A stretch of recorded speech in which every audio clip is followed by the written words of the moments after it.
هفته گذشته به قسمت اول کشفیات مرموز قطب جنوب پرداختیم.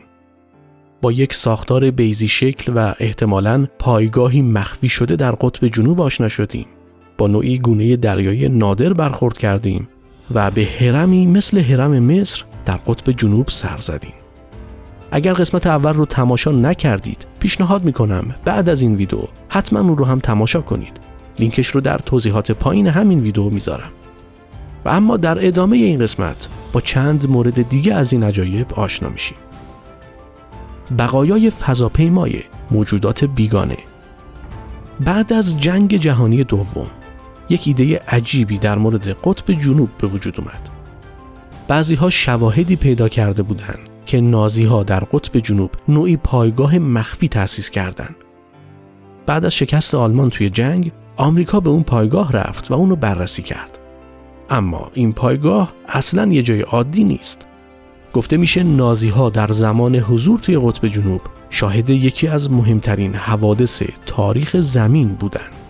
اونا تونستن یک بشقاب پرنده فضایی رو ببینن که در قطب سقوط کرده.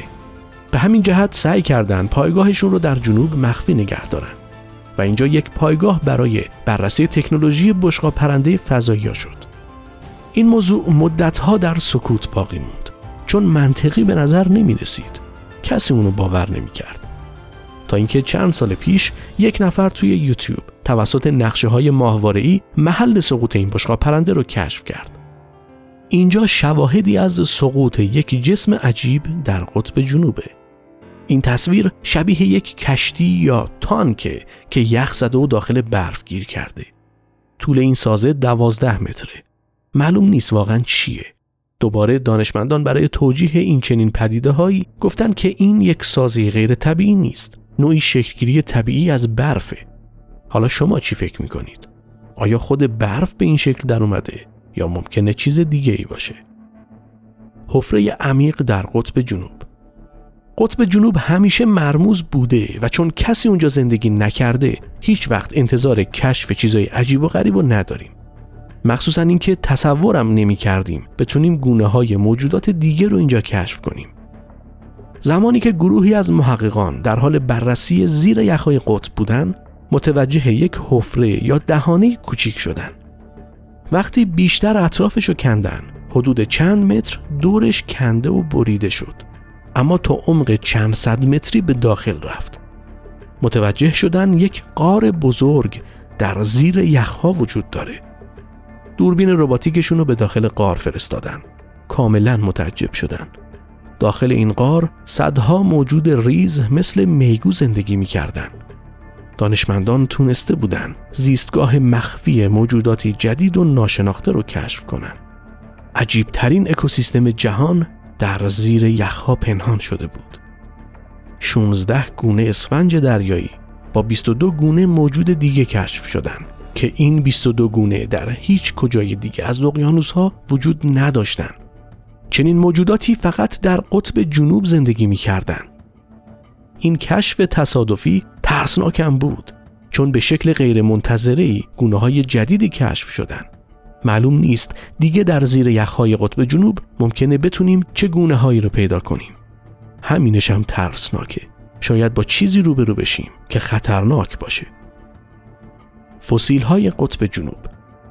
تو اوایل سده 1900 محققانی که به قطب جنوب رفته بودن با نوعی فسیل باستانی روبرو شدن.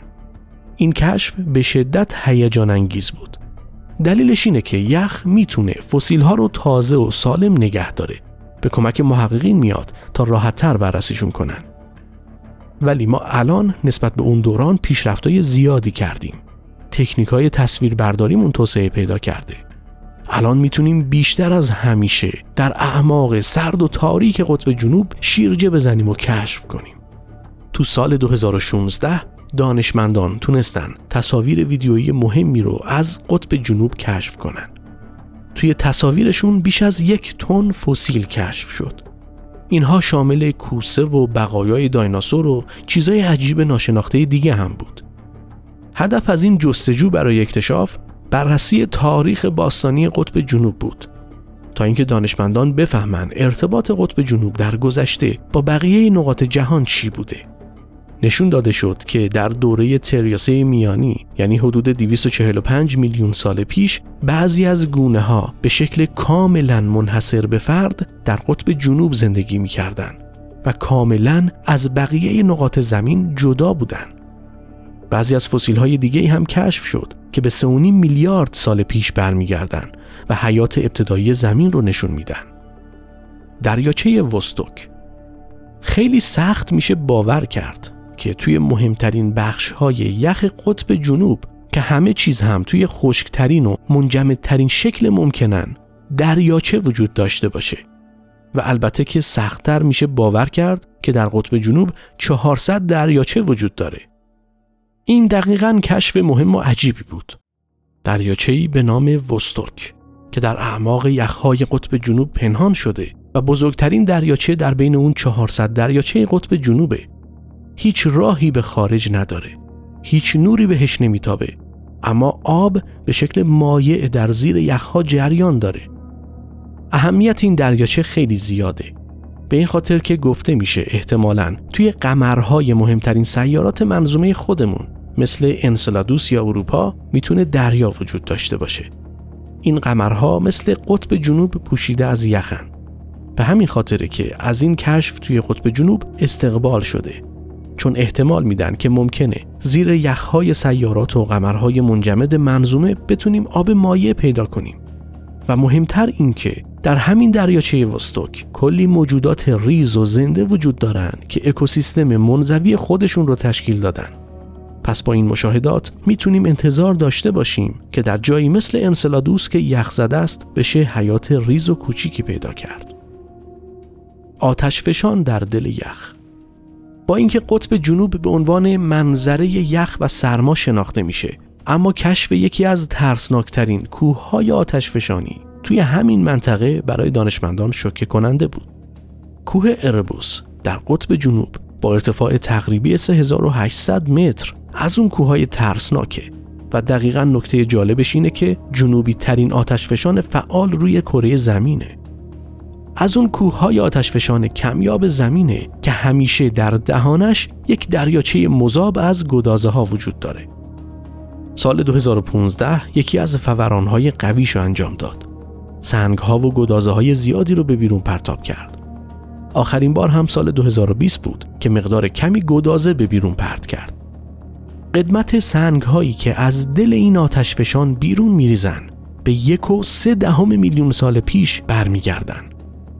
فوران‌های نامنظم این آتشفشان توی قطب جنوب میتونه باعث آب شدن یخ‌های اطرافش بشه و روند نابودی قطب رو سریعتر رقم بزنه. و این بود 5 مورد دیگه از اتفاقات و کشفیات قطب جنوب که دانشمندان رو به حیرت و ترس فرو برده. شما هم اگر کشفیات دیگه رو در قطب جنوب میشناسید توی کامنت ها بنویسید. تا عامل ناشناخته دیگر، بدرود.